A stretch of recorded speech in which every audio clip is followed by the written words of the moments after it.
Buenos días a todos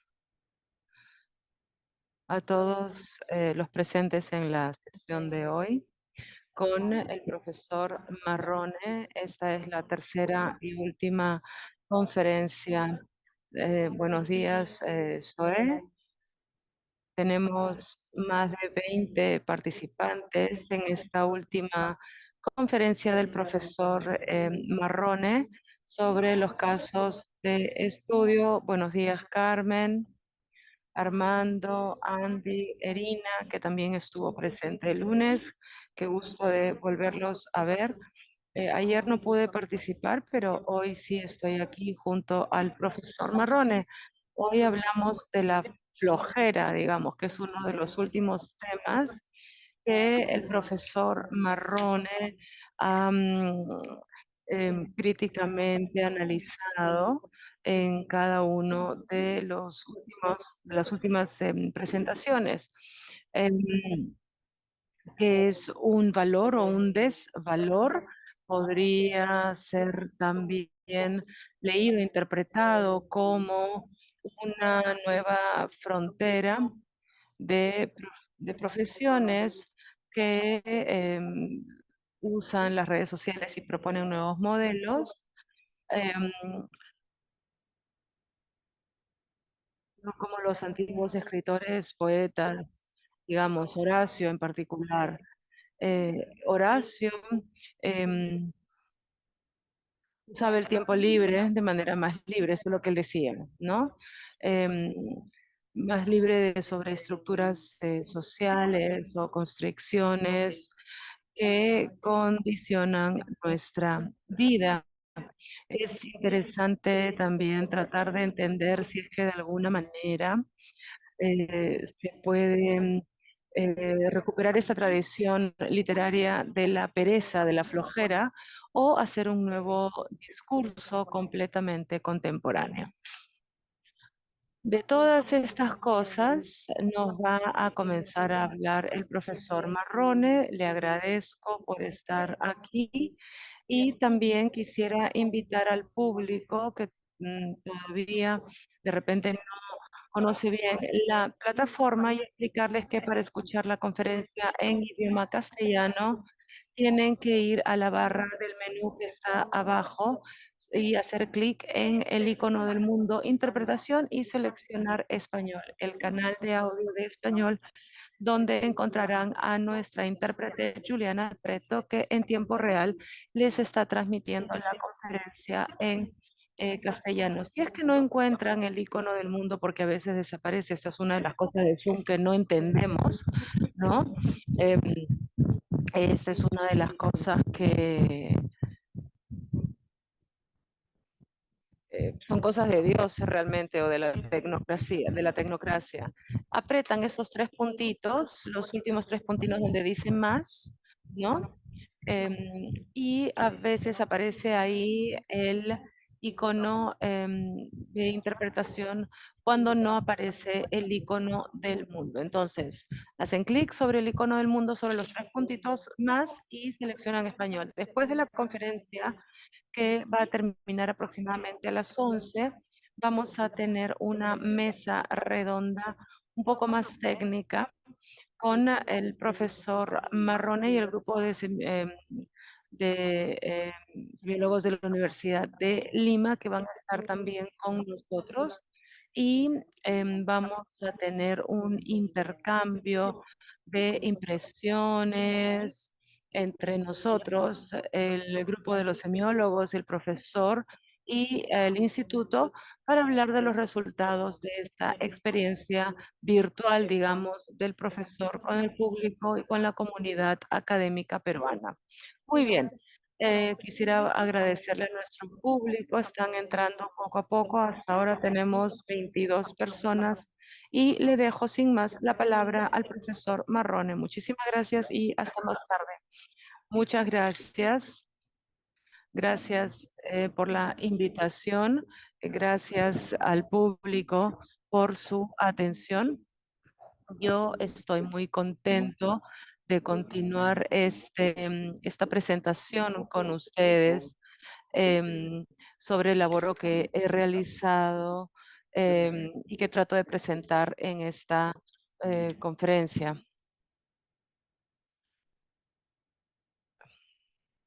Hoy día vamos a hablar de un tema a primera vista frívolo, digamos. Es un retorno, diría yo. Hola. Ah, sí, ahora va mejor. ¿Me escuchan todavía? Sí, profesor, lo escuchamos.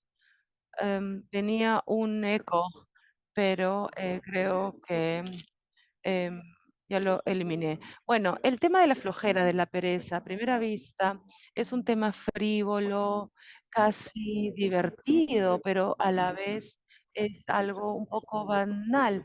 Entonces, lo que yo quisiera tratar de demostrar es que en realidad es un tema central en el imaginario, en la cultura de la sociedad contemporánea.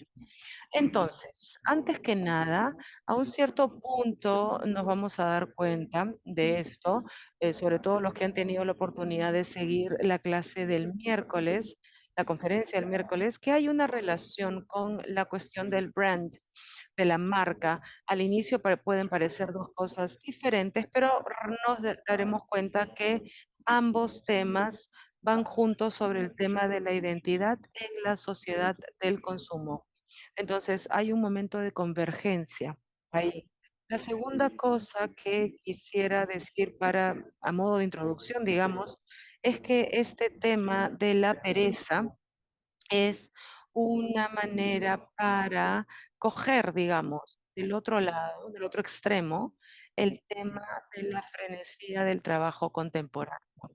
En lugar de hablar directamente de la frenesía del trabajo, vamos a llegar a eso, he tratado de reflexionar sobre este tema de la operosidad, de la frenesía, del frenesí, perdón, de la sociedad de las prestaciones, del tema del estar siempre corriendo, ¿no?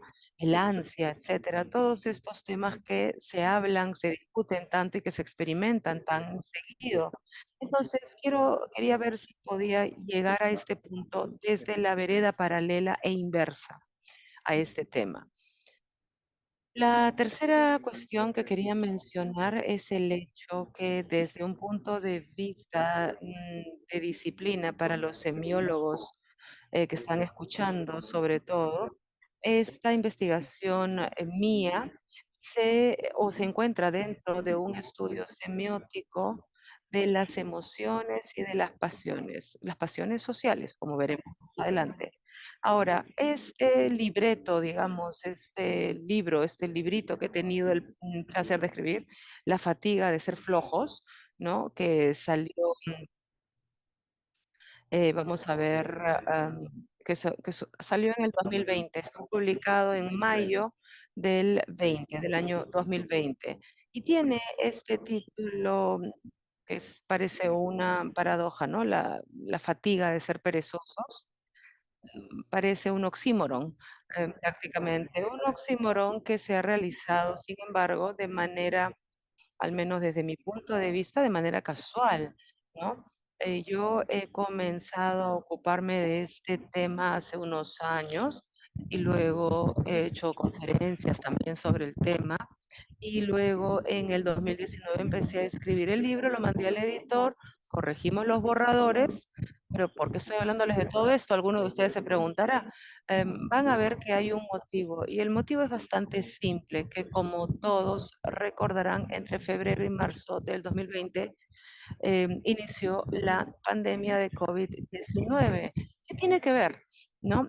Es una casualidad, pero tiene que ver. El libro ya estaba listo, tenía que ser publicado en febrero. Como recordaremos, todo está cerrado. La casa editorial también me dijo, no vamos a publicar un libro porque no va a poder venderse en la librería porque no hay librerías abiertas. Entonces, el libro quedó suspendido, digamos, por unos meses. Luego hablé con el editor por teléfono y los dos dijimos, bueno, está pasando lo que has escrito tú en el libro.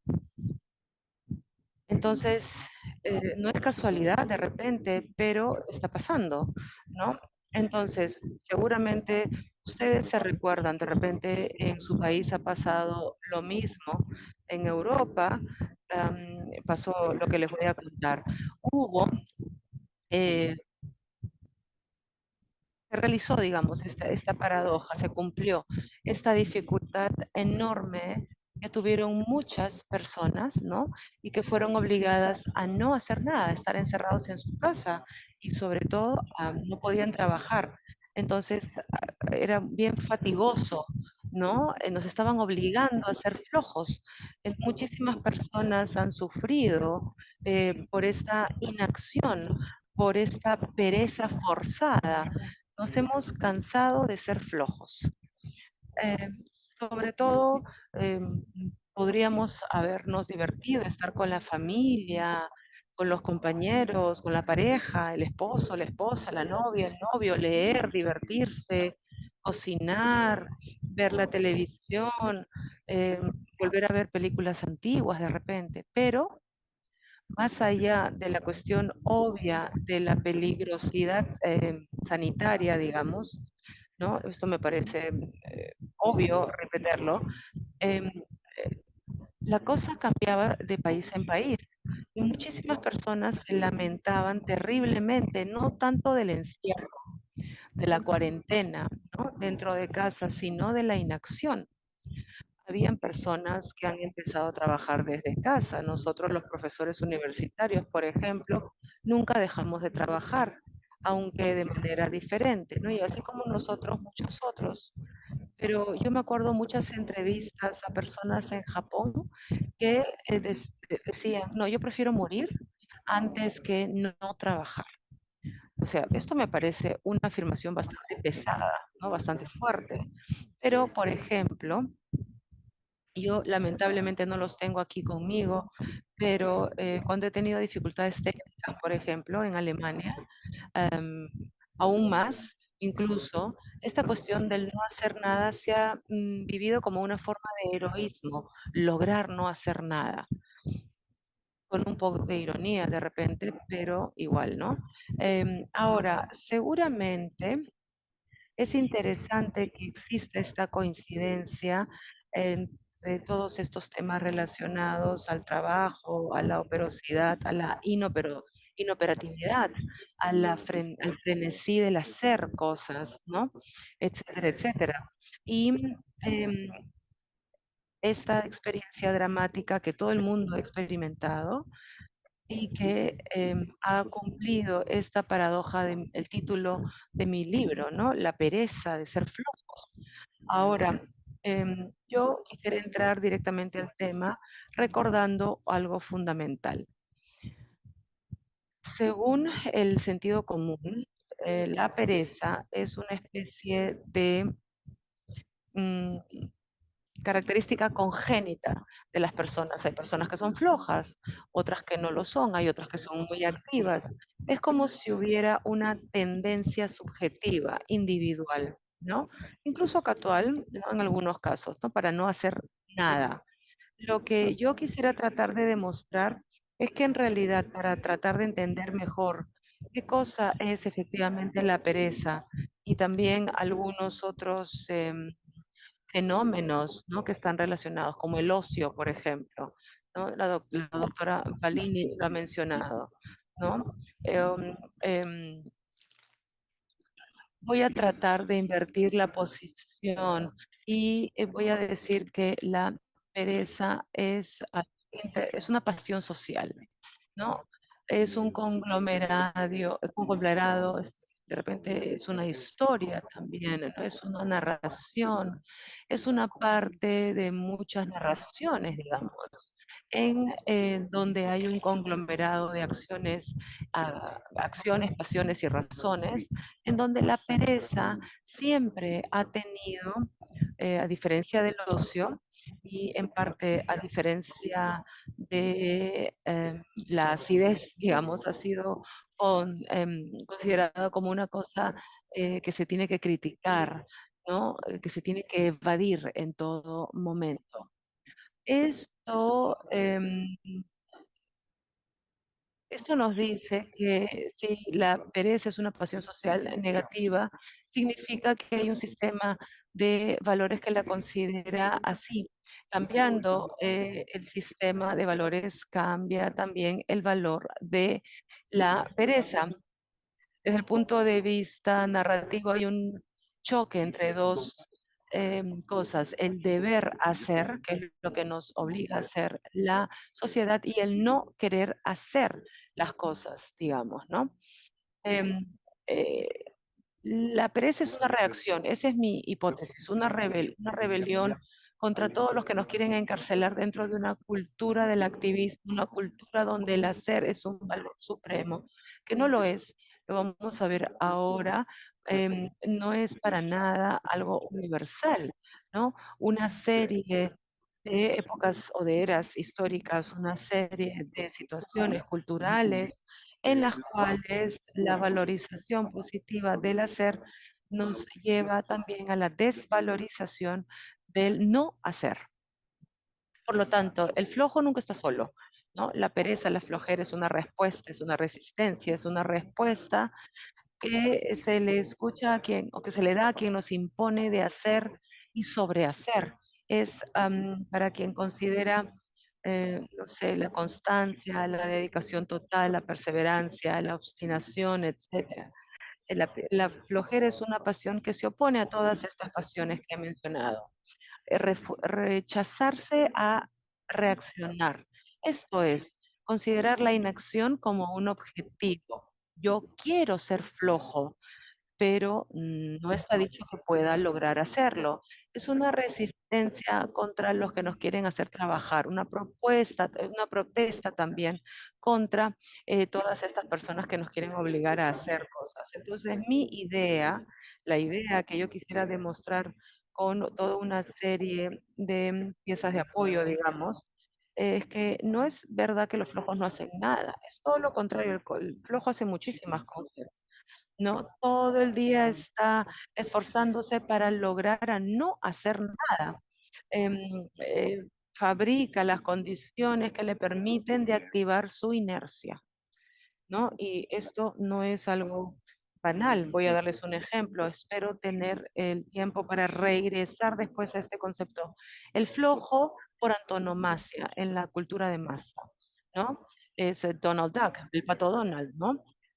Donald Duck aspira a estar echado en una hamaca, en un sillón, en un sofá, eh, ¿no? La poltrona, digamos. El poltrone en italiano es el flojo, es uno que está siempre sentado en un sillón. El pato Donald siempre está en su cama, en el sofá todo el día. No, todo el día está ahí. Al inicio de la historia está ahí, ¿no? Luego llega alguien más, ¿no? Y le impone hacer algo. Entonces, en la historia él lucha para volver a regresar a la hamaca donde estaba al inicio. El Pato Donald, las historias del Pato Donald son así divertidas porque hay este contraste entre su deseo de no hacer nada y el resto del mundo que le impone trabajar. Entonces, su trabajo consiste en no trabajar, en lograr no trabajar. El flojo tiene mucha fatiga, digamos, se esfuerza mucho para lograr este sueño de no hacer nada. Desde el punto de vista metodológico, desde un punto de vista práctico, si queremos, cuando hablamos de un tema de este tipo, ¿desde dónde comenzamos? ¿Qué cosas estudiamos? Hay textos sobre la flojera, poquísimos. Hay muchos, hay muchos escritos sobre el ocio, eso lo vamos a ver más adelante. La pereza siempre, bueno, no siempre, en algunos periodos ha sido condenada en los libros de escuela, en los catequismos, en las revistas, ha sido condenada, ¿no? Los moralistas, pero no van a encontrar nunca un tratado en contra de la pereza. Hay libros a favor, pero no hay ningún libro en contra de ella. ¿Por qué? Porque es tan obvio condenarla que no es necesario decirlo ni siquiera, mientras que para hablar bien hay que decirlo. Entonces, ¿qué cosas realizamos? ¿Qué objetos tenemos que tomar en consideración? Yo les voy a decir lo que he tratado de hacer yo. Sobre todo, y es hablarles de la historia de los discursos filosóficos, religiosos, éticos, sobre la pereza. Y obviamente también sobre el contrario de la pereza, que es el activismo, el trabajo. Luego, es interesante ver también lo que se llama el área semántica del término, el significado de todos los sinónimos y contrarios que tienen que ver con la pereza en los diferentes idiomas. Y vamos a ver analogías extraordinarias entre diferentes idiomas. Y luego está el folclore también. Los proverbios, las fábulas, ¿no? Están llenos de flojera, de pereza. Hay muchísimos proverbios sobre la pereza y yo he consultado muchos diccionarios de proverbios de diferentes regiones italianas y francesas y he encontrado mucha información y vamos a ver que hay algunos casos que se repiten, que son muy interesantes también, las fábulas. Vamos a ver que digamos, es fundamental la fábula para entender la pereza, la literatura también. Hay muchísimos flojos en la literatura, ¿no? Em, Uno es el personaje de un escritor ruso de mitad del siglo XIX, es un personaje que se llama Blomov, ¿no? Hay una película muy bonita, no digo tan bonita como la novela, pero es una película muy bonita de Mikhalkov que se llama Oblomov también. Y el escritor se llama Von Cherov. Y luego un personaje enormemente más famoso que está em, en una novela de 30 páginas, un libro de Belleville, un escritor norteamericano, es el autor de Moby Dick, Melville, Herman Melville. Y bueno, mientras Loncharov a mitad del siglo XIX en Rusia escribía en San Petersburgo Oblomov, Melville en Nueva York escribía Bartleby, que es un texto muy conocido, muy famoso, donde está esta frase de I would prefer not to, preferiría de no. ¿No? Es un personaje extrañísimo que es muy extraño, es muy interesante, que ha sido comentado por muchísimos filósofos.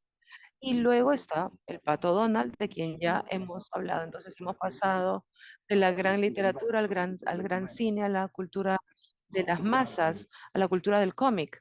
Y otro gran flojo, cambiando de cómic, es Snoopy. Snoopy toda la vida está echado encima de su casita, del techo de su casita, ¿no?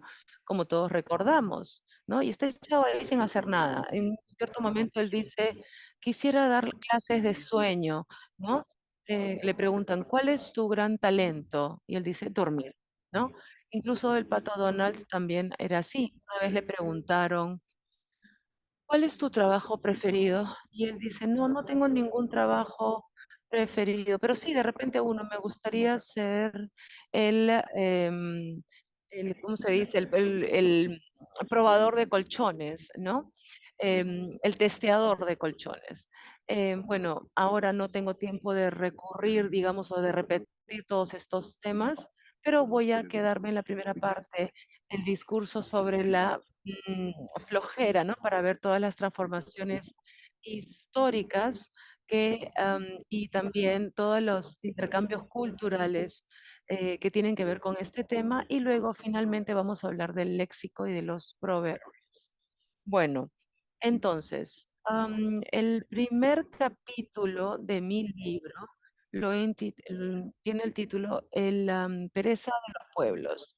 No es solamente, no es solamente un título, sino que es una mirada a la frase de Marx, de Karl Marx, de quien vamos a hablar más adelante, el opio del pueblo. Luego, la pereza ha sido considerada como el opio del pueblo, ¿no? Y vamos a ver por qué. Entonces, la idea es bastante simple. cuando a lo largo del trabajo que se ha concebido como una maldición, una esclavitud, un deber social, una alabanza a Dios, la esencia del hombre, una realización personal, etcétera. Todo esto ha sufrido una transformación, ¿no? Em, Todo esto se resume en una aspiración, digamos. Entonces, según cómo se concibe el trabajo, también se ha desarrollado el ocio, la oportunidad para cultivar el arte, las ciencias, ¿no? En el tiempo libre, digamos, un ejercicio de felicidad, pero también una forma de desocupación. ¿De dónde comenzamos? Como dicen los filósofos, dicen, comencemos desde el centro. Comencemos desde el momento en el que, sobre todo en los países anglófonos, se difunde la revolución industrial y el capitalismo, en donde sucede algo muy importante que transforma totalmente las mentes, además que los brazos. Y comenzamos con uno de los textos más famosos, un libro, un artículo de 900 del famoso filósofo inglés Bertrand Russell. Russell en el 32 escribe un elogio del ocio. Recuérdense el año 32. Y él dice, estamos hablando de Bertrand Russell. Él era un gran lógico, matemático, ha escrito una historia de la filosofía, ha escrito en periódicos, un personaje muy importante. Lo que decía Russell se escuchaba con mucha atención por la opinión pública. Y él dice, mi gran utopía, la gran utopía de mi vida ha sido la de enseñarle a los jóvenes a no hacer nada. Algo muy interesante dicho por un gran filósofo, y él critica muy fuertemente la estética social del trabajo. Es muy crítico de la religión protestante, además. El trabajo, en ese caso, era un deber, pero también un deber en cuanto a la adoración a Dios, ¿no? Y como ha sido demostrado por muchos sociólogos, eso está estrechamente relacionado con el calvinismo y capitalismo, y esta es justamente la crítica de Russell, ya que él, siendo un buen liberista y liberal inglés, hace una crítica hacia el capitalismo de avanzada porque dice justamente que si los propietarios de tierras, los ex nobles o los dadores de trabajo, los ex capitalistas, no nos permite no hacer nada, porque ellos no hacen nada mientras que nosotros trabajamos para ellos. Por otro lado, mucho del trabajo hecho, como dice Russell, porque estamos ya en un capitalismo, estábamos en esa época en un capitalismo de avanzada, ha sido por lo más inútil, porque él dice, por consiguiente, si disminuamos las horas de trabajo y aumentamos la de tiempo libre, dejamos así que las máquinas trabajen para nosotros. Este tema de las máquinas lo vamos a ver como muy recurrente en esta historia porque es la idea de delegar a las máquinas el trabajo más pesado, ¿no? Más sobrecogedor del hombre, el más empeñativo. Y después, en Russell, en el 1932, perdón, en el 32, ya nota algo bastante evidente que va a ser bastante recurrente en nuestro discurso. Es decir, que en la Unión Soviética no existe este deseo de ocio. Es más,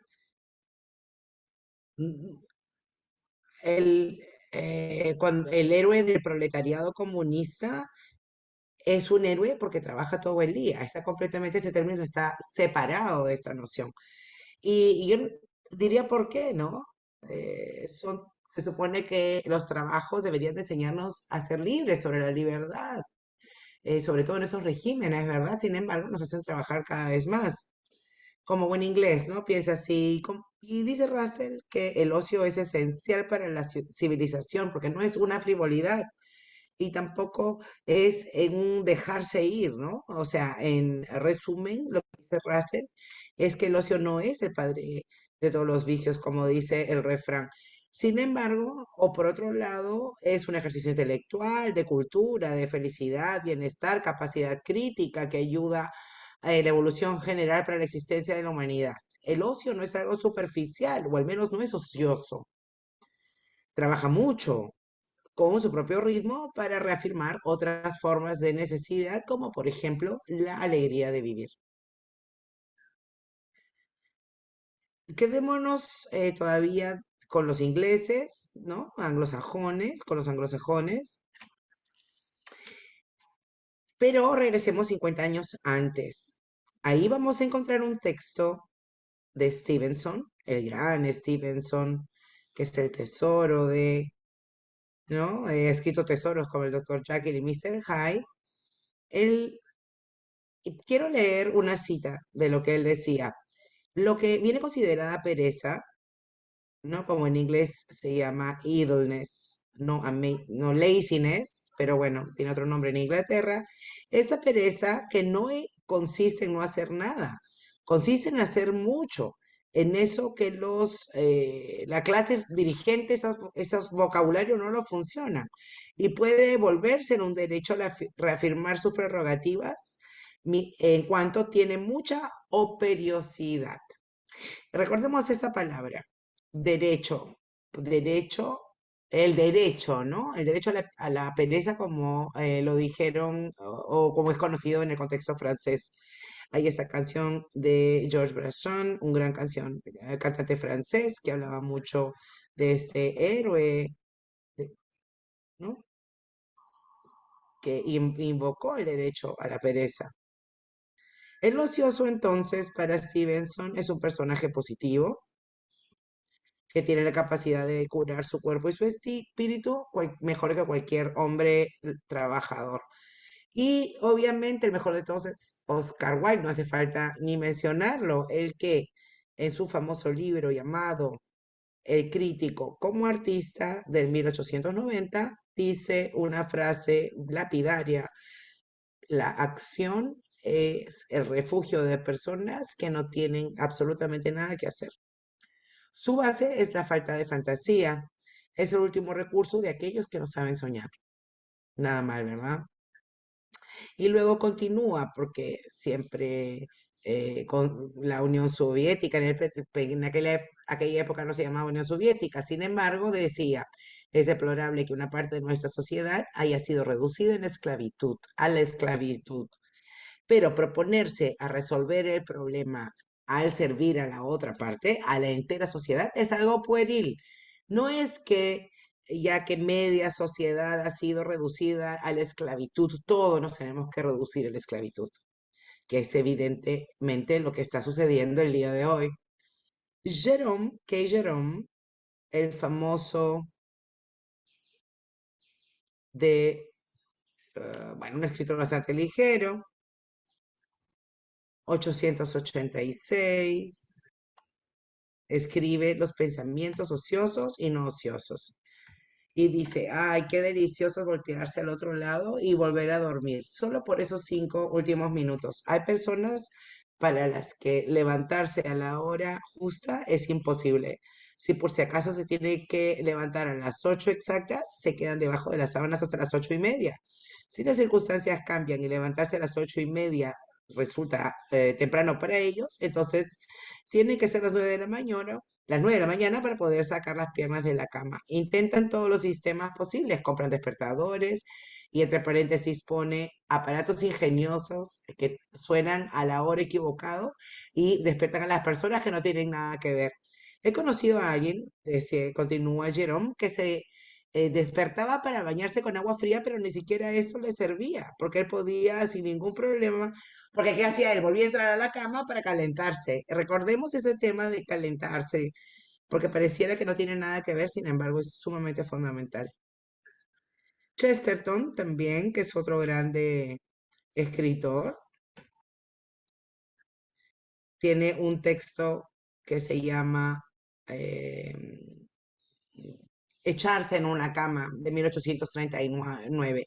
Y noten los pronombres utilizados para hacer esos elogios al ocio. El tono que se asume de manera común con el hecho de quedarse en la cama es hipócrita y morboso. En vez de considerarlo, así como debería de ser una cuestión de conveniencia personal, el hecho de levantarse temprano en la mañana se ha vuelto para muchos como si fuese parte de un principio moral fundamental, ¿no? Lo he dicho con mucha ironía en inglés. Claro que tiene que ver con el sentido práctico en su conjunto, pero en él no hay nada bueno intrínsecamente ni nada malo en su contrario. Bueno, luego de haber hecho esa incursión de finales del 800 y mitad del 900 de los anglosajones, regresemos nuevamente a los inicios. Un inicio que, como todos los inicios, son inicios convencionales. Hablo de la Biblia, la Génesis 3, 14, 21. Cuando Yahvé, Dios, saca a Adán, los destierra del paraíso terrestre, Adán y Eva, debido al famoso pecado original. Leamos estas líneas. No nos hará ningún daño. Antes que nada, Yahvé se la toma con el serpiente, ¿no? Con el que tentó a Eva y que después tentó a Adán a su vez.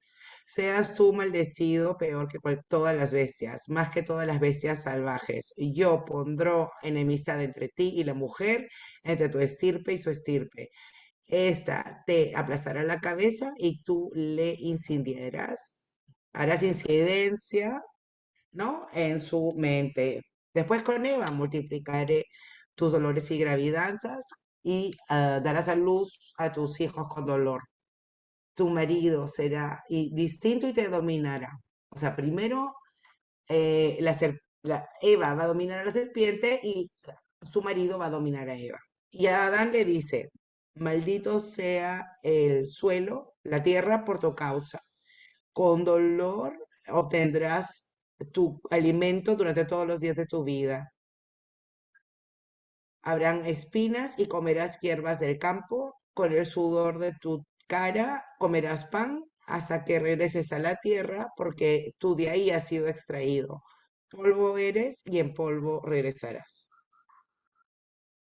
Entonces, el pecado original, el llamado así, pecado original, es una especie de excusa, por así llamarlo, de la injusticia social, de la injusticia de género y de la injusticia de especie. Los animales sumamente despreciados, las mujeres vienen después y los hombres también que están obligados a trabajar y a comer con el sudor de su frente. Podríamos hablar muchísimo acá. Espero tener tiempo de poder regresar aquí al final de esta mañana, pero estamos hablando de este pasaje del paraíso terrestre donde el hombre y la mujer no hacen nada, no trabajan, pero pueden recoger los frutos de los árboles del paraíso terrestre con toda la facilidad. En cambio, ahora Dios le está diciendo a Adán, no, ya no hay la oportunidad de recoger frutos y comerlos. Ahora lo tienes que trabajar la tierra, labrarla. Entonces la tierra, el trabajo es una maldición divina.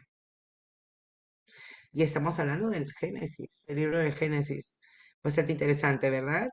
Interesante cómo ya estamos en una época antigua donde, sin embargo, hay un libro que es el libro, ¿no? De la gran parte de las religiones del mundo, si no casi todas, donde el origen del hombre está relacionada, el origen del hombre está ligado con el pecado original y el hecho de estar obligados, la mujer a dar a luz con dolor y el hombre a trabajar con el sudor de su frente.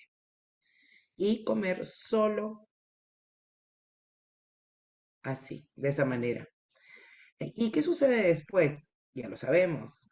Lo que para la Biblia era algo para la humanidad en general y particularmente para el género masculino, la maldición del trabajo, el trabajo con marca de infamia, ¿no? Ven la marca infame de la que hablamos la otra vez a propósito de las marcas.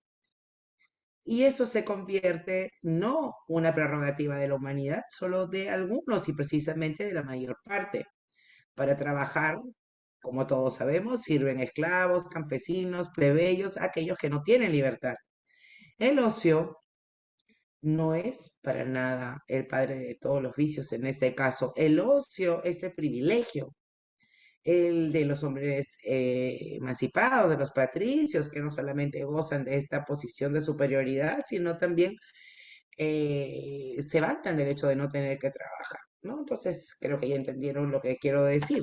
El ocio es aquella configuración social específica donde yo no hago nada porque hay alguien que lo hace por mí. ¿De acuerdo?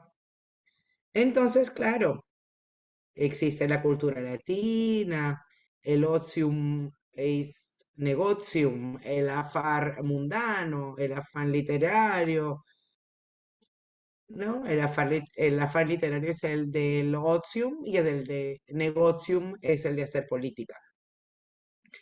Entonces hay un párrafo muy famoso del de negotium de Séneca que dice, yo vivo según la naturaleza, ya que me he dedicado completamente a ella. Soy un espectador y un cultor.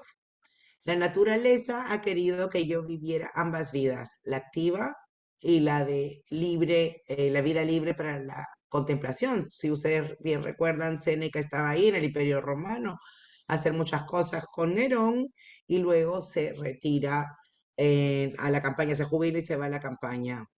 Yo lo menciono porque naturaleza y contemplación ambas son consideradas que no tienen actividad. Y aquí, como ven, ya estamos comenzando a poner sobre la mesa muchas cartas. Una de esas es que no solamente basta hablar del trabajo y del no trabajo. Hay diferentes formas de trabajo, formas diferentes de no trabajo y formas distintas de contemplación, dentro de las cuales no es verdad que no hay actividad, sino que hay otras actividades diferentes. En la Edad Media, acelerando un poco, ya para el medioevo, por la Edad Media, por un lado, encontramos al culto de la inactividad, el género de vida noble de los señores que no trabajan, es más, vantan el hecho, se pavonean porque no saben hacer nada, ¿no? Y como ven, la aristocracia nunca ha trabajado, ¿no? Y siempre durante mucho tiempo ha sido muy orgulloso de esta idea de no hacer nada, justamente por, ellos no trabajan, no saben trabajar porque no lo necesitan, porque como decía antes, tienen quien lo haga por ellos. Pero del mismo modo, contemporáneamente, en la Edad Media, mientras permanece este principio de no saber, de no querer trabajar, al mismo tiempo en la religión católica inicia una transformación. Agustín, estamos hablando del 300, comenzó a pensar en el trabajo no como un marco infame de infamia, pero como un refugio de las tentaciones que el ocio muchas veces provoca. Entonces, trabajar es una oración a Dios, una adoración a Dios, porque Dios ha trabajado mucho para crear para crear el mundo y se lo ha regalado al hombre en el primer día, ¿no? Ustedes notarán que mis tres discursos están comenzando a entrecruzarse ahora, ¿verdad?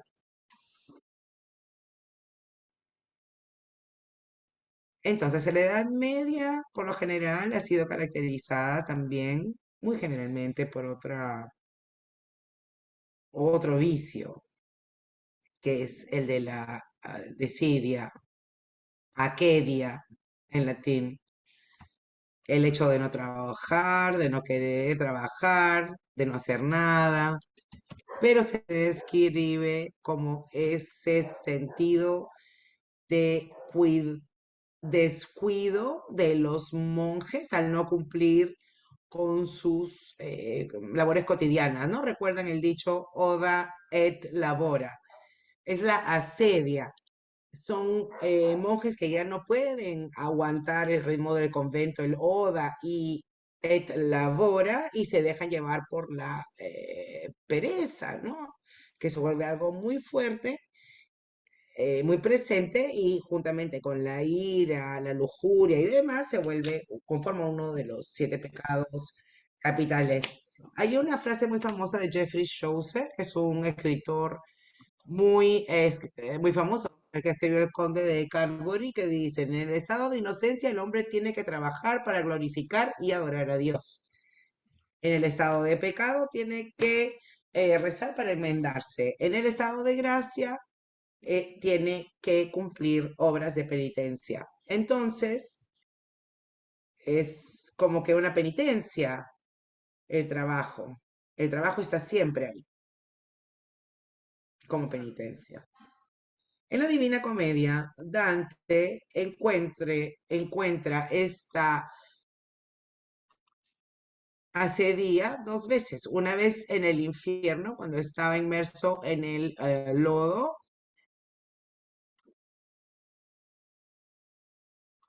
y después regresa al purgatorio, donde hay un personaje, un amigo de Florencia, que apellaba Belacqua, que está bloqueado porque le da mucha flojera arrepentirse.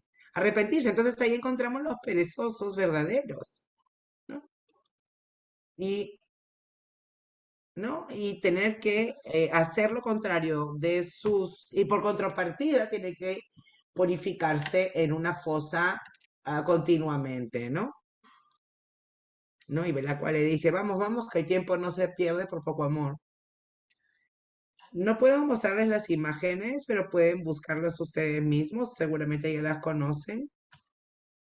Hieronymus Bosch, en su famosa rueda en el Prado, donde representó los 7 pecados capitales, representa el sedioso, como un eclesiástico que dormita frente al camino y mientras que duerme, él sueña en esta monja que le pasa un rosario para recordarle el deber de la oración.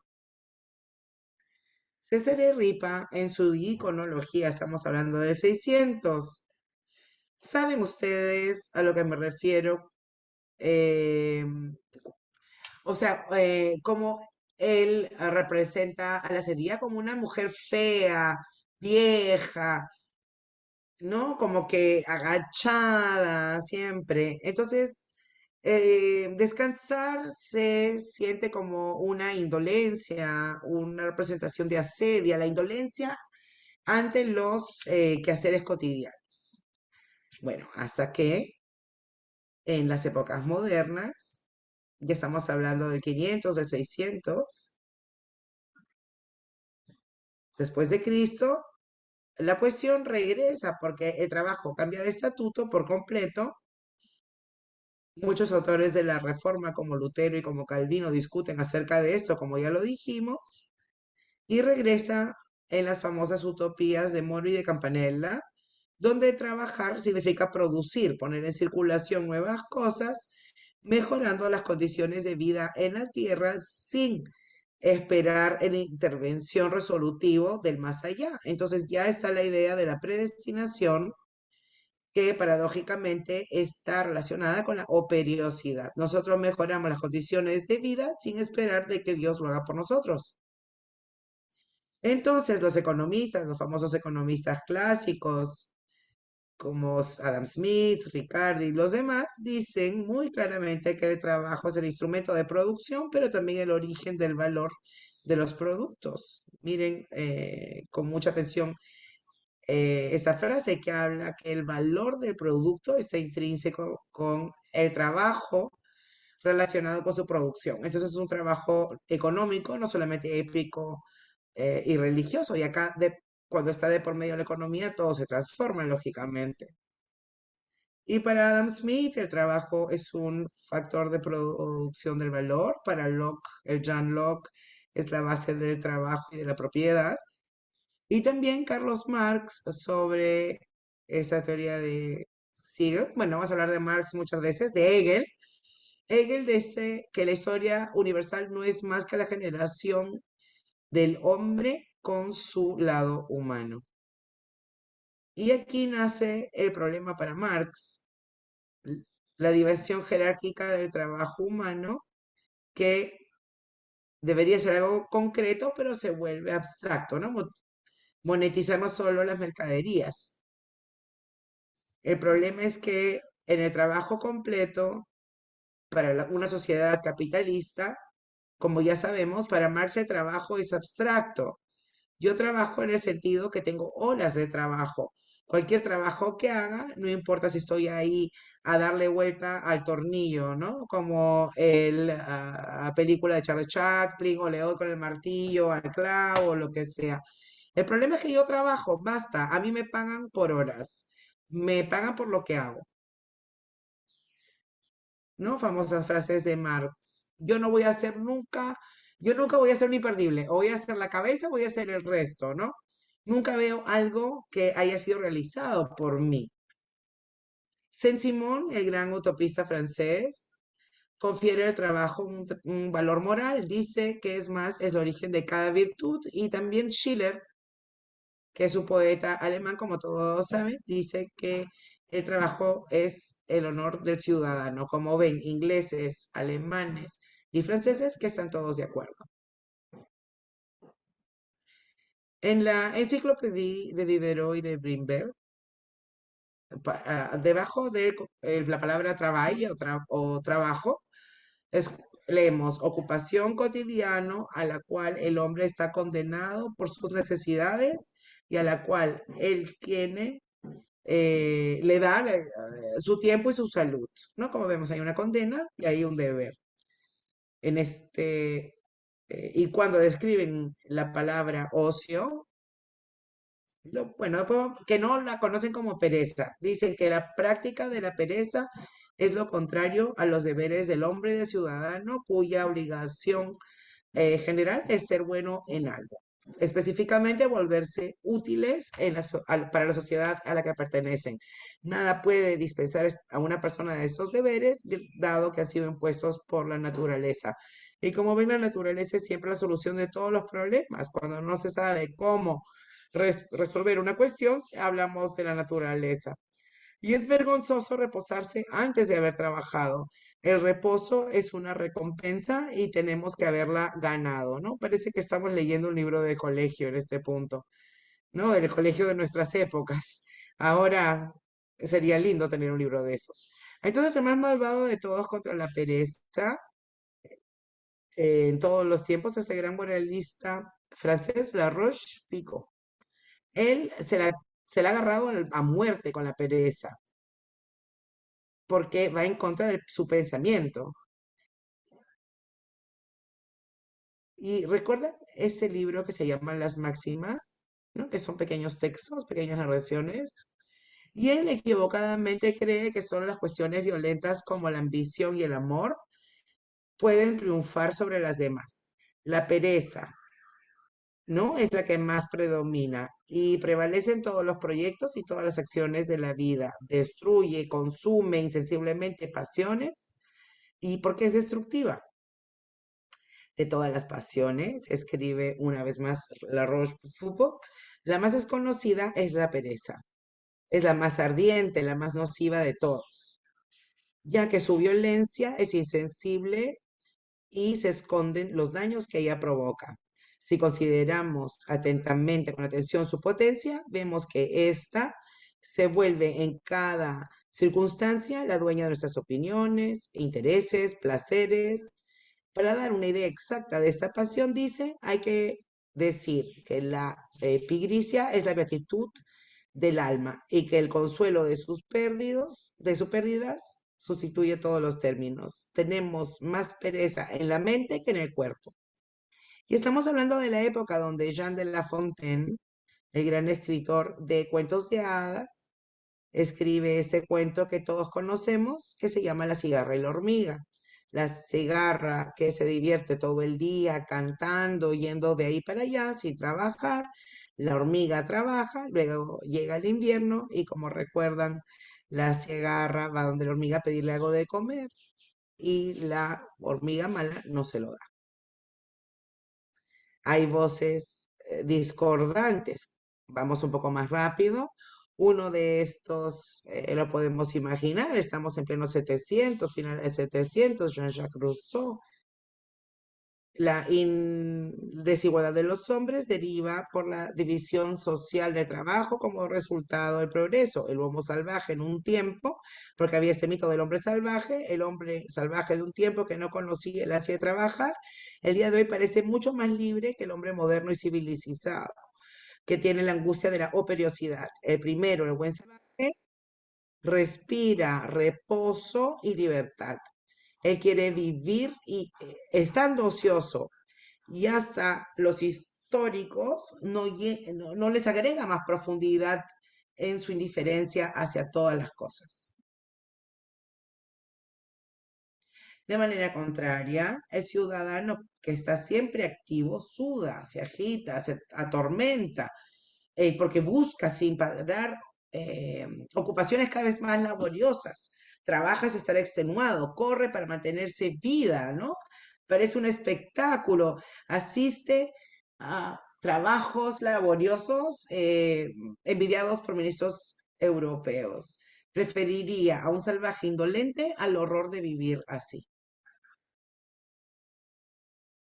Regresando con Marx, y ahora van a entender por qué, Marx, que estaba más adelantado de alguna manera, explica muy claramente que el problema no es, como dice Russell, disminuir las horas de trabajo para tener más horas de tiempo libre, sino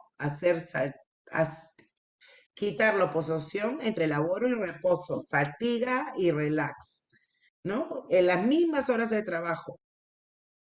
Pero trabajar por estratos y eliminar la alienación entre ambas, instaurando la posibilidad de que yo me realizo en mi trabajo, en mi propio trabajo, no en mi tiempo libre. El problema no es el tiempo libre, es cambiar el trabajo, no disminuir las horas de trabajo, de pasar de un labor abstracto a perdón, de un trabajo abstracto a un trabajo correcto, concreto, perdón, que es el trabajo de las fábricas. Entonces aquí Carlos Marx ah, tenía bueno, el esposo de su hija se llamaba Paul Lafargue,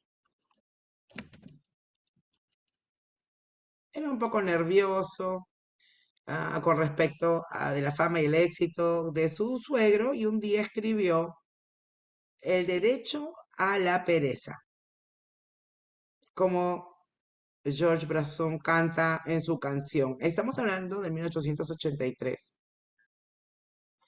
Este libro comienza ya a causar controversia porque justamente es la parte más irónica porque ya se había publicado el libro sobre el trabajo, ¿no? Y estamos hablando de una cultura capitalista, entonces esta locura se lleva en sí miserias individuales y sociales que existen durante siglos en la humanidad. Es la locura por el trabajo, empujada hasta exhaurir las fuerzas vitales. Y la FARC también dice, para lograr conocer la propia fortaleza, la propia fuerza, se requiere que la clase trabajadora, sin perjuicio de la moral cristiana, económica y de los libres pensadores, regresen a sus instintos naturales, proclamando el derecho a la pereza. Y es mucho más noble saber los derechos del hombre, elaborados por los abogados metafísicos, que haya la obligación de trabajar 3 horas al día y no hacer nada el resto del día. El trabajo extenuado que el trabajador hace desde el inicio del siglo es como si algo como nunca antes ha hecho medida de la humanidad. Entonces, el suegro no ha entendido que la diferencia entre el trabajo concreto y el trabajo abstracto, que hay una diferencia, ¿no? Dice, solamente trabajar 3 horas al día y luego nos vamos a divertir, hacemos una locura, hacemos una fiesta. Y eso es como una tontería, parecería, pero es muy interesante que él tiene algo en contra con aquellos que hacen reivindicación del derecho al trabajo. O sea, de aquellos que dicen, yo quiero trabajar. Y él dice, no, no, no, reivindica tu pereza, ¿no? Hay una inversión aquí de esta acción. Es más, nos dice que hay gente que va a buscar el trabajo. Dice, es necesario no imponerse, autoimponerse el trabajo. En lugar de comer 100, 200 gramos de carne al día, el trabajador va a querer comerse una o dos bifes, bistecs de 1 o 2 libras, digamos, ¿no? Van a buscar los mejores vinos también, ¿no? Y van a dejar de lado el agua para dárselo a las bestias. Bueno, estoy por concluir. ¿Cómo, cómo nos fue em, al final, ¿no? ¿Cómo resultaron las cosas? Sabemos que la teoría de Marx no le resultó muy bien. Sabemos que la idea, esta especie de hedonismo de la FARC, tampoco ha sido aprobado. Es más, yo diría que no han disminuido ni siquiera, no han disminuido ni siquiera el trabajo, pero ha aumentado el esfuerzo. Y no solamente entre la clase operadora, más que bajar la productividad, esta se ha multiplicado, digamos, ¿no? Y acá nos relacionamos con la clase sobre el brand. Entonces, el trabajo se ha convertido, o mejor dicho, el consumo se ha convertido en una obligación social, un deber económico. La riqueza se ha concentrado en manos de muy pocos, pero la oposición entre trabajo y tiempo libre se ha neutralizado, pero al contrario, ¿no? De lo que decía Marx. Marx decía, hagamos que el trabajo sea concreto, que no nos importe el tiempo libre, ¿no? Porque nos realizamos como personas trabajando. Pero lo que ha pasado es que el tiempo libre se ha convertido también en un trabajo. Piensen en esos que durante las vacaciones empiezan a correr maratones, empiezan a hacer el Ironman, carreras en bicicleta, ¿no? Todas esas personas que esperan las vacaciones para hacer otra cosa, ¿no? No son personas que nunca están quietas. Pero más allá de estos casos, digamos, la sociedad del consumo de la cual estábamos hablando el otro día es una sociedad en donde todo se ha convertido en trabajo, incluso el tiempo libre. Y esto es así porque si falta trabajo no es un problema, porque el objetivo, el destino del hombre es el de consumir, no es el de trabajar. Yo tengo que consumir porque es lo que me impone la sociedad. Entonces, incluso la diversión se convierte o se estructura, digamos, como un trabajo. La sociedad del consumo hace que esto suceda, lo dijimos la vez pasada, si se acuerdan, ¿no? Porque está esta idea de la constitución de nuestra identidad que está relacionada con el acto del consumo y no del trabajo. Lo dije la otra vez también, no lo repito. Por lo tanto, yo tengo que invertirme a mí mismo para inventarme, para ocuparme de algo. Entonces desaparece completamente la idea del no hacer absolutamente nada. Em, Se convierte en el dolce far niente, el dulce no hacer nada, se convierte en un acto revolucionario. Hay filósofos de diferentes ideologías que insisten en esta idea de la inoperatividad. Por un lado, tenemos esta manía de la sociedad de las prestaciones, ¿no? Que nos obliga a estar siempre activos. Es más, llevar a cabo esta idea de que si no encuentro trabajo, entonces me lo invento. Esto se llama em, la autoempresarialidad, ¿no? Me tengo que esforzar para ser el patrón de mí mismo, mi propio patrón. Por otro lado, el trabajo disminuye. em, Hay muchas innovaciones tecnológicas y esto no mejora, digamos, hacemos trabajar a las máquinas. Hoy estamos en las condiciones para hacer trabajar a las máquinas, solamente que no lo queremos hacer, ¿no? Entonces, el trabajo también se mueve hacia el sur del mundo, aumenta la desocupación y en muchos países del mundo esta desocupación se convierte en la norma y por lo tanto la flojera, la pereza, ya no es un derecho tampoco, sino que es un estado. eh, o frente a la sociedad de las prestaciones se convierte en un acto revolucionario.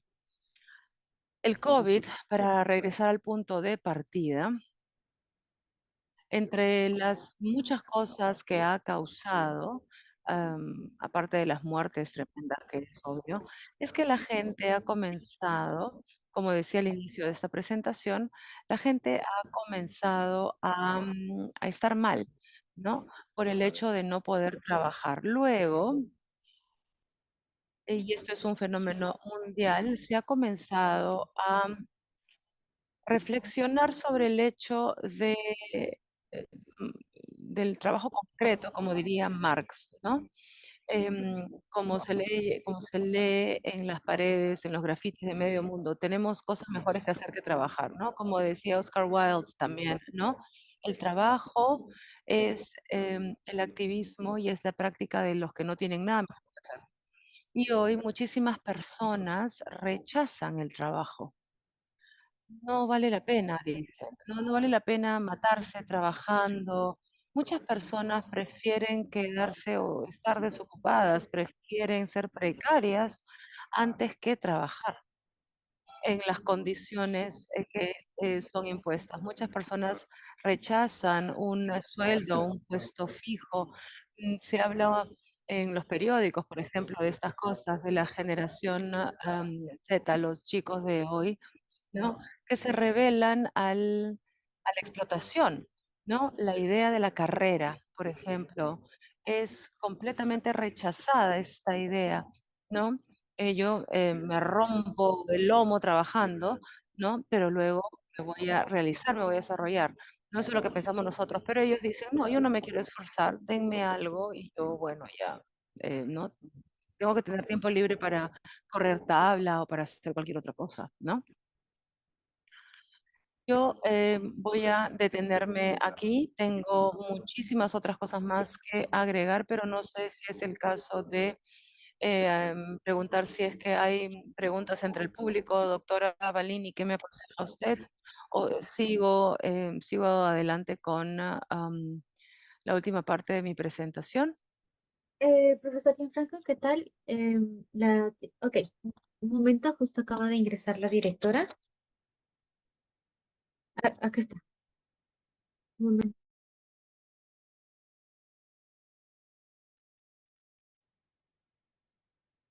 Profesor, ¿me escuchan? Sí, Sí, sí, directora, se le escucha.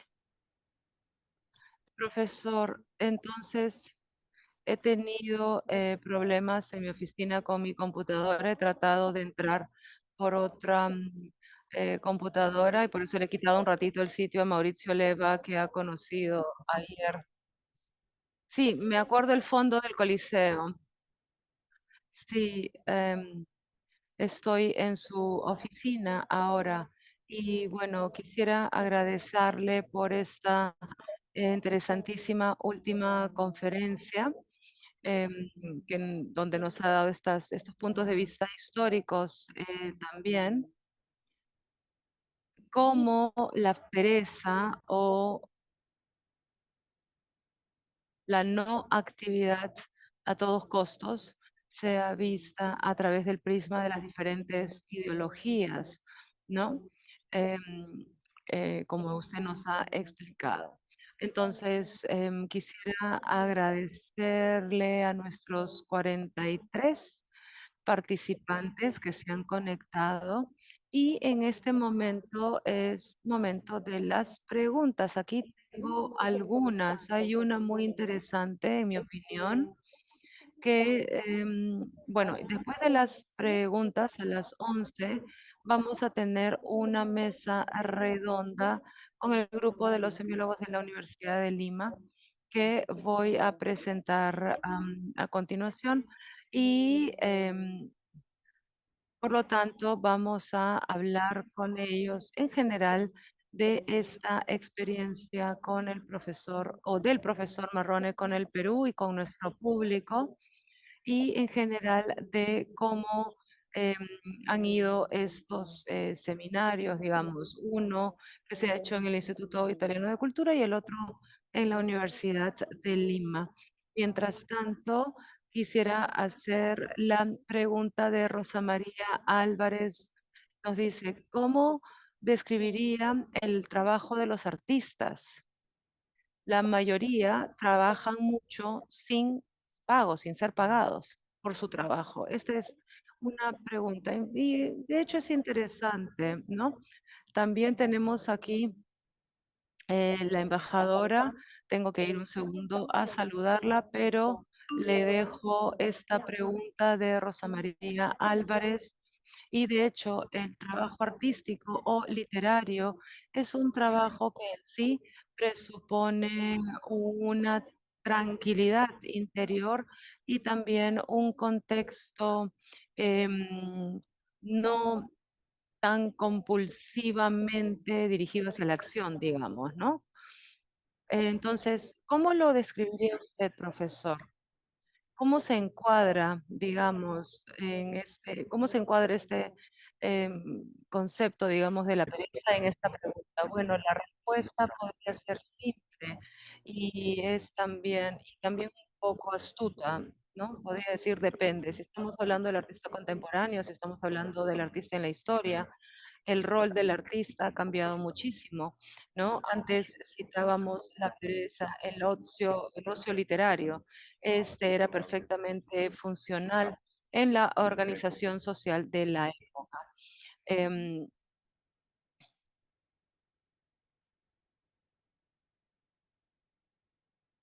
Se desconectó. Ah, no, aquí está. ¿Qué pasó? Bueno, hoy está claro que el artista, generalizando mucho, obviamente tiene una posición, ¿cómo decir?, polémica con respecto a la organización social y económica.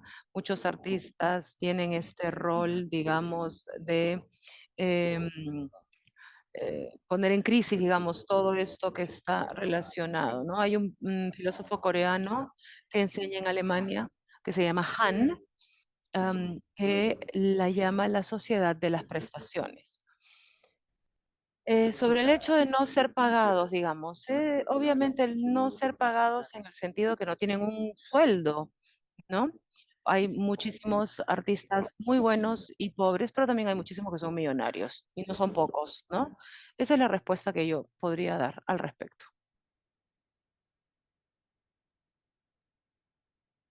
Perfecto, profesor, muchas gracias. Tenemos otra pregunta de Vanessa Amparo, que comenta, en la época de las cavernas debían cazar para alimentarse. ¿Consideraría usted que era un trabajo?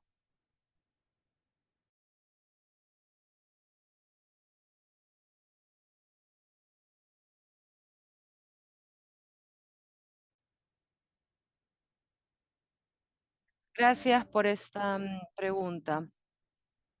En mi libro, a un cierto punto me he encontrado con esta pregunta, digamos, con esta cuestión, ¿no? Em, entonces, a grosso modo diría no. No, en el sentido, no es un trabajo, en el sentido que en el Paleolítico existían cazadores y recolectores que, como Adán y Eva, no digo que estaban en un paraíso terrestre, ¿no? Pero justamente desde su punto de vista no existía ninguna división social. ¿No? La división social del trabajo, y por lo tanto el trabajo, ¿no? El trabajo y el no trabajo, la diferencia entre trabajo y tiempo libre, la diferencia entre quien trabaja y quien no, nace en el neolítico, digamos, ¿no? Cuando nace la agricultura y la cría de animales, nace la idea también, o sea, hay una paradoja interesante aquí. El neolítico desde un cierto punto de vista es considerado el nacimiento de la civilización, ¿no? La agricultura, la cría de animales, la elaboración de los metales, la escritura también. Por otro lado, es el nacimiento de las jerarquías sociales también, ¿no? Y por lo tanto, de la opresión. Entonces, la respuesta seca es no.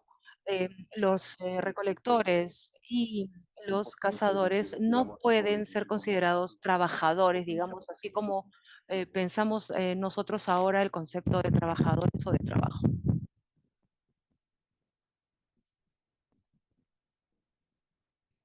Perdón, pero Justo acaba de llegar la embajadora y tuve que dejar sí, la sala un ratito. No, hemos continuado respondiendo otra pregunta, así que no hay ningún problema. Sí, directora, hay Gracias. consultas acá en preguntas y esto. Em,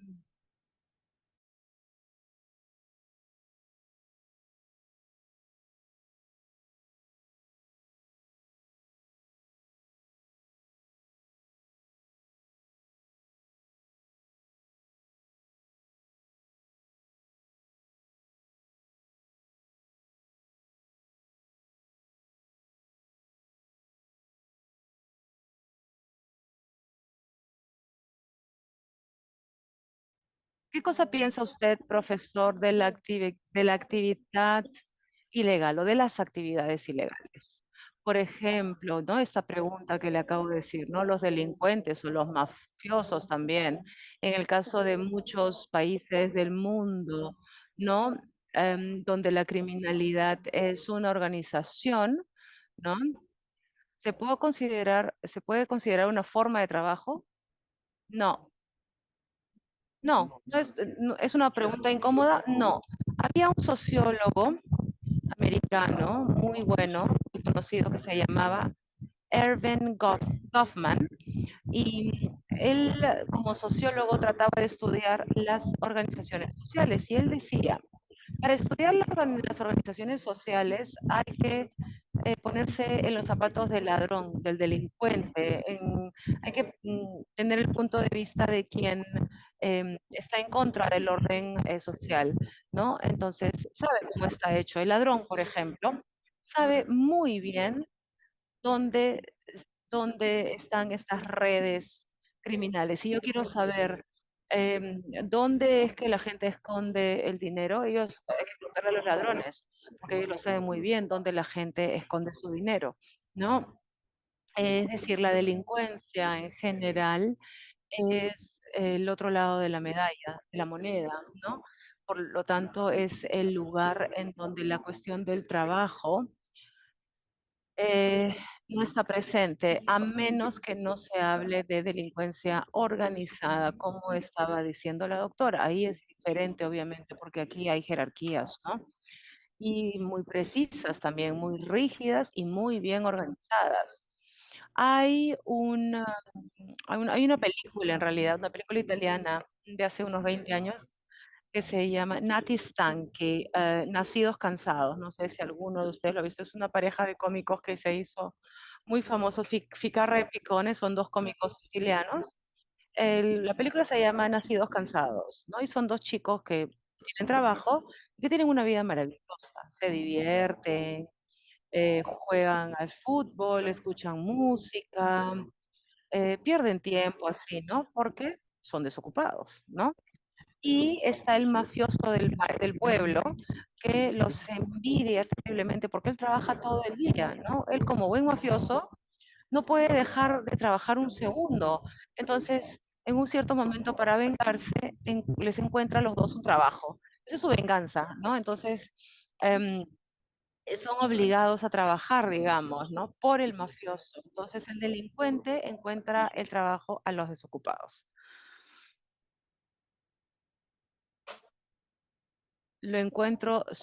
Esta anécdota la encuentro súper divertida porque, y es un poco reconfortante también, ¿no? En el sentido en que uno piensa, bueno, al menos tienen un trabajo, ¿no? Al menos están trabajando. Hay otra pregunta, ¿existe alguna semejanza o cuáles son las diferencias entre pereza y ocio? Es la pregunta de Irma Cervantes. Sí, gracias. Bueno, hay diferencias históricas, sobre todo, que ya hemos mencionado, ¿no? El ocio es antiguo también, pero yo los distinguiría de la siguiente manera. El ocio es, el ocio es lo que se puede dejar de hacer porque hay alguien más que lo puede hacer por nosotros. La pereza, en cambio, ¿no? Por ejemplo, cuando te quieren obligar a trabajar, ¿no? El pato Donald es un flojo, no es un ocioso, ¿no? Absolutamente, es flojo. No hay ninguno que trabaja para él. Él es un pobre pato que es obligado a trabajar y la pereza es su intento de resistirse a ese cambio. Entonces, repito, el ocio, en el ocio hay un sujeto que no hace porque hay alguien más que lo hace por él. En la pereza tenemos a un sujeto que resiste a quien lo quiere obligar a trabajar. La asidia, desde ese punto de vista, sería una tercera configuración. Acá tenemos un sujeto que no hace porque le llega todo, ¿no? Como se dice normalmente. Está completamente desinteresado. Hay muchas otras cosas que decir, las diferencias culturales, las diferencias de otro tipo. Por ejemplo, en el mundo asiático, ¿no? Sobre todo en la gran filosofía Zen, la, se ve la vida de otra manera completamente. No hay pereza en el trabajo. Aquí tenemos a los monjes zen que trabajan muchísimo para concentrarse en no hacer nada. Es otro tipo completamente de filosofía. Muy bien, muy bien. Aquí tenemos otras 34, todavía 34 Directora, personas sí, también tenemos conectadas. las preguntas de Luis Wong que estuvo pidiendo que se respondan en preguntas y en question and answer. Por ejemplo, profesor Marrone, la pereza, la flojera genera un valor. ¿Este es subjetivo, objetivo? Gracias.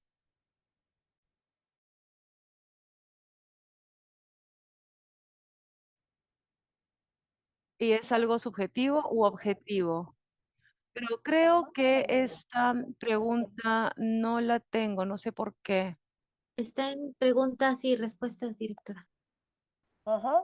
Pero yo en preguntas y respuestas veo solamente, Micaela, la de Fernando Vicente Parodi, la delincuencia es una forma de trabajo. ¿Hay otras?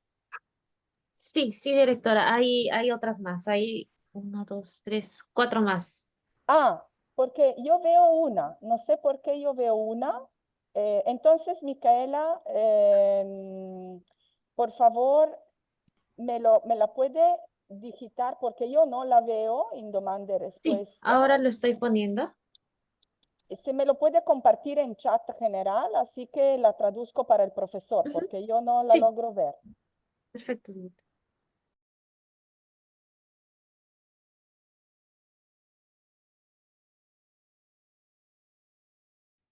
Hay cuatro preguntas en preguntas y respuestas, pero a mí no me aparecen estas preguntas. Entonces, en el chat está la pregunta. Luis Wong, am,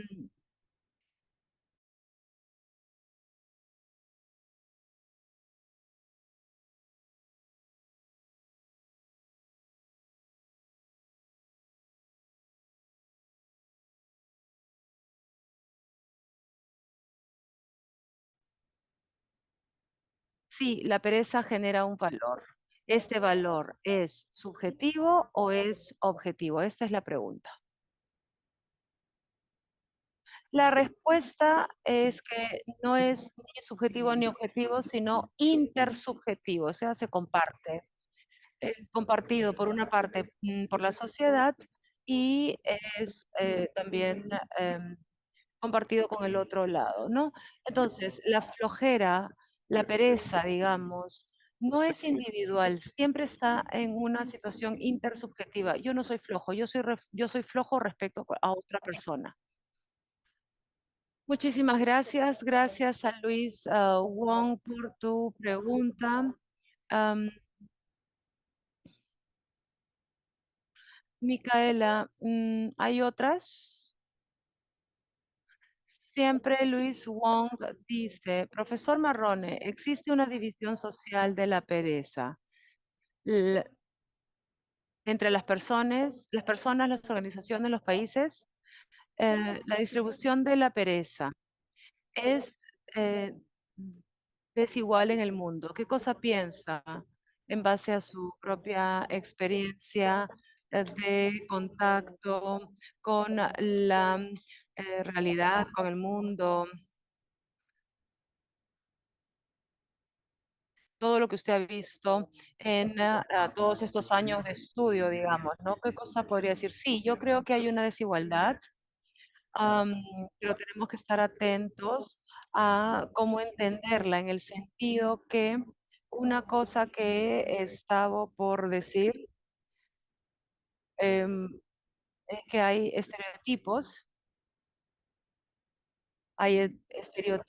en diferentes países.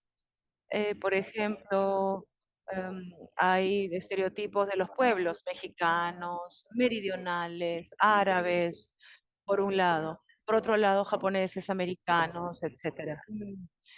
Como septentrionales, como si fueran estereotipos, ¿no? Yo que soy siciliano digo, tú eres siciliano, no haces nada, eres un flojo, pero yo trabajo todo el día, ¿no?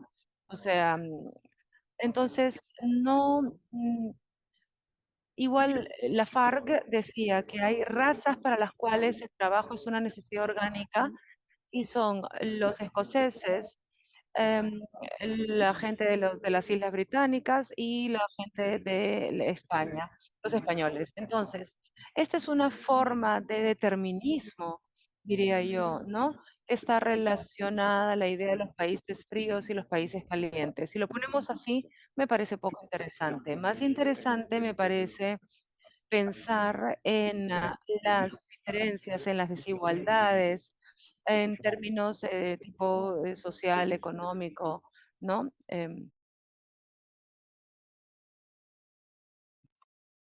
Muy bien, profesor Marrone, por la respuesta. Gracias al señor Wong por la pregunta. No sé si es que hayan más preguntas, si no, voy a continuar. Mientras que nuestros amigos y profesores de semiología se organizan, sí, sí me podrían dar una pausa también, por supuesto. Claro que sí. Una vez que lleguen sus colegas de la Universidad de Lima, los saludamos y haremos una pausa. Porque claro, acá no somos acá somos más relajados, no se puede trabajar siempre, siempre, ¿verdad? Ahí hay una pregunta de Rosa María Álvarez que dice que es muy interesante porque hay todo este tema de la procrastinación y la pereza. Y dicen que la procrastinación es una enfermedad mental, pero ¿no sería esta una forma de pereza o de protesta? ¿Usted qué piensa? Porque personalmente yo tengo una idea. Bueno, una forma de protesta puede ser, una forma de pereza no. A nivel técnico, por la procrastinación, es algo que retarda el momento de trabajar. En cambio, el perezoso que yo me imagino es al contrario, es algo que trabajo mucho para ya no trabajar más. Son casi opuestos desde mi punto de vista. Gracias, profesor, y gracias a Rosa María por tu pregunta.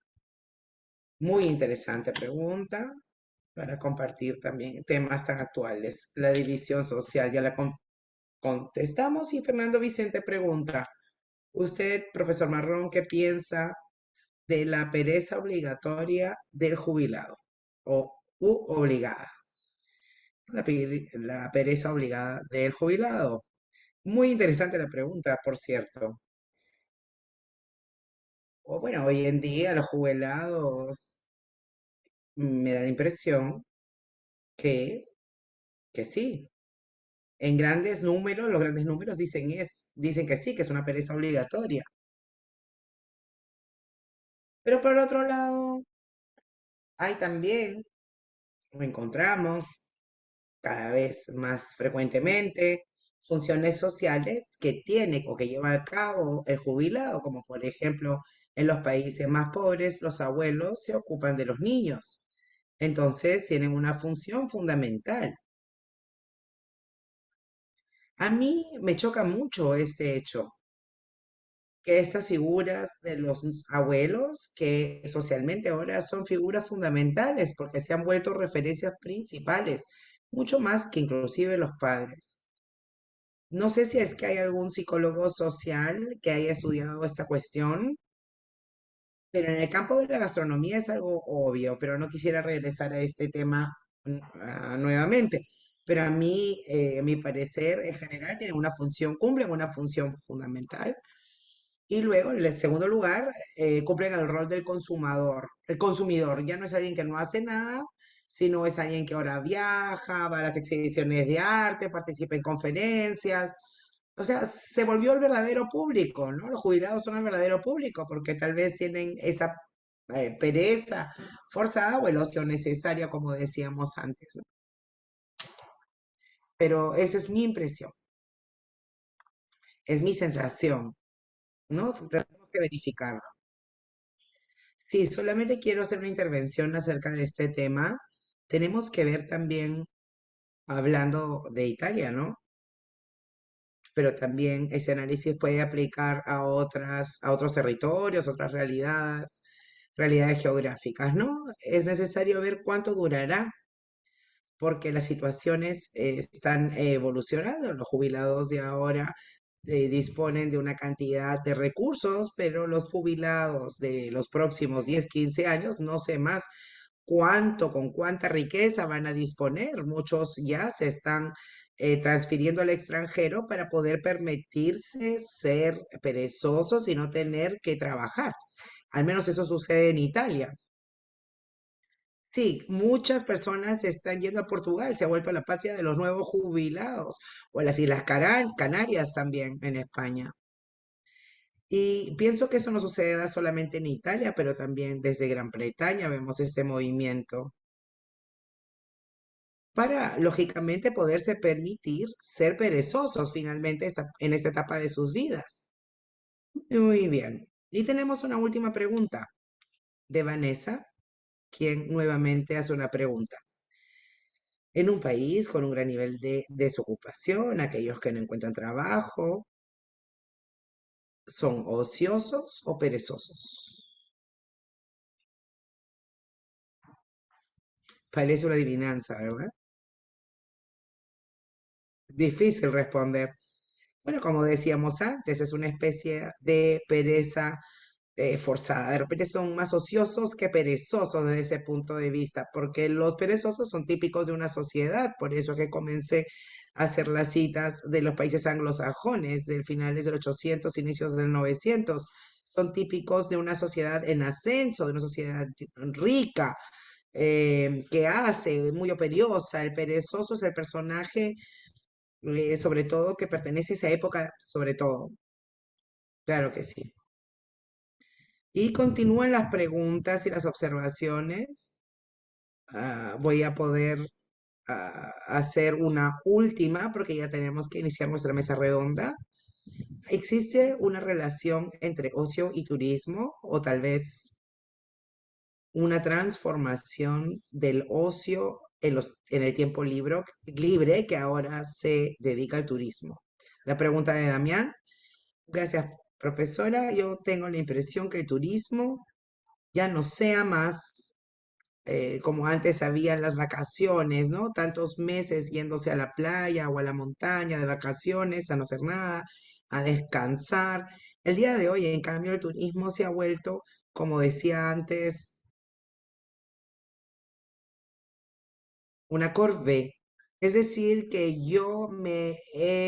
o sea, me tengo que ir de vacaciones, pero me tengo que levantar a las 6 de la mañana, escalar una montaña y tengo la obligación de ir a visitar esa ciudad y ver esa ruina, o me voy a hacer una maratón, a correr una maratón y aprovecho a conocer esa ciudad. Me parece que ahora el turismo se ha vuelto una esclavitud, ya sea para los turistas como también para aquellos que viven en los países, en las ciudades turísticas que sufren de este tipo de masas forzadas en sus territorios. Y tenemos la pregunta de Carmen Díaz que hizo antes. Disculpe, Carmen, voy a volver a leer su pregunta porque parece que nuestra amiga Carmen no comprendió un tema relacionado con por qué no, porque los protestantes fomentan la pereza. No, dije al revés, creo que me expliqué mal. Lo que yo hacía era citar a un gran sociólogo, Max Weber. No lo dije yo. Y es que en su libro famoso dice que el calvinismo es el espíritu del capitalismo y yendo en contra de Marx por diferentes motivos, él demostró cuánto la religión calvinista haya influenciado el nacimiento de este capitalismo, ¿no? Con toda la ética de trabajo y lo demás. Entonces era el contrario, ¿no? Se ha estimulado la pereza en el sentido que en una sociedad, como ya hemos dicho varias veces y acabamos de repetir, en una sociedad donde rige el valor del activismo y de la operiosidad, nace al mismo tiempo por reacción el perezoso, ¿no? Tal vez así se entienda mejor. Gracias. Muchas gracias. Y bien, me parece que hemos terminado con las preguntas. Por ahora, al menos no hay. Solamente quiero leer la observación que ha hecho Luis Wong acerca de los jubilados, de a lo que hacíamos referencia antes. El señor Luis Wong dice, hay jubilados y, entre comillas, jubilados. Algunos no se retiran del trabajo y están obligados a trabajar porque no tienen suficiente dinero para sobrevivir. Entonces, es un tema de la institución, del sistema de pensiones. Esa es una observación, ¿no? Y luego el señor Wong lo felicita, le agradece por su gran aporte. Muchas gracias, señor Wong. Estoy muy contento que le haya gustado. Gracias nuevamente. Miles de gracias, profesor. Me parece que ya terminamos el día de hoy. Hoy día hemos tenido muchas preguntas, lo cual a mí me complace muchísimo. Y agradecemos entonces nuevamente al profesor Marrone por habernos concedido este espacio para el Instituto Italiano de Cultura, para el público del Instituto Italiano de Cultura. Y ahora justamente vamos a tomar una pausa, vamos a descansar antes de empezar con la mesa redonda con el grupo de semiología de la Universidad de Lima.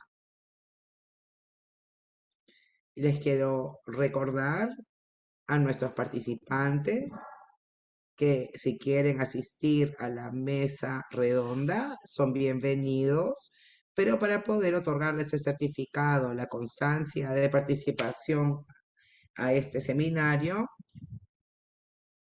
del día de hoy, bueno, no es obligatorio participar a la mesa redonda si desean su certificado, pero ya que somos 44 personas, en total hemos tenido un público de casi 120 y 130 personas en los 3 seminarios. Si están interesados, pueden permanecer a escuchar las conclusiones de la residencia virtual del profesor Gianfranco Marrone aquí en Lima. Gracias. Bien, ahora tomémonos un descanso. Mientras tanto, nuestra anfitriona Micaela toma nota de los participantes y sus nombres para poder hacerles llegar la constancia de participación. Nos volvemos a encontrar dentro de 5 minutos. Gracias.